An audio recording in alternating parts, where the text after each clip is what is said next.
think what this is that Rodgers wanted Cobb out there early in the season, so Cobb took his job then. And then I think Gibson took his job beyond that. Like, clearly the Jets are trying to phase Cobb out a little bit, and instead of phasing him out a little bit for Hardman, they're doing it for Gibson. And instead of Hardman, being the returner like we thought he would be, Gibson took that job. So it's not more complicated, I think, than that Gibson took his role on this team, and there's just not a spot for him right now. And if the Jets are going to rotate in another receiver to be a vertical threat the rest of the year, make it Brownlee or make it Charles, guys who have some size and could go win outside the numbers. Gibson and Cobb, who's going to be on the team, are going to fill those like smaller receiver roles. So, do I think you could get a conditional 6th or 7th round pick for Mecole Hardman? Yeah, maybe. The Jets traded a draft pick for James Robinson last year. Like, people will make these trades. Maybe it goes back to the Chiefs.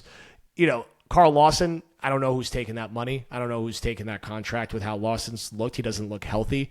That one, I think you're just going to have to eat, and I think he probably ends up on IR sooner rather than later, which also sucks. And I'd love to pick up that original Carl Lawson contract and give it to Bryce Huff now. If they could figure out a way to do that. Again, sign him now before it gets too late.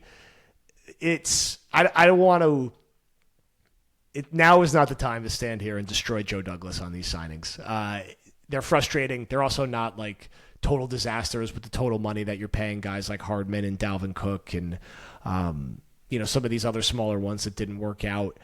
For the rest of the way at receiver, I think it's pretty clear that Garrett Wilson is your far and away number one target hog. Al Lazard will be out there as the complementary piece. It seems like Zach's pretty comfortable with him. He's having a pretty nice year. Gibson is going to be your de facto number 3 jet sweep, small slot guy.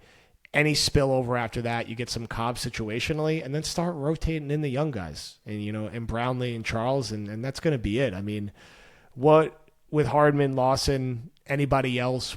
This is kind of almost the time to start making these deals. What are you expecting for the Jets at the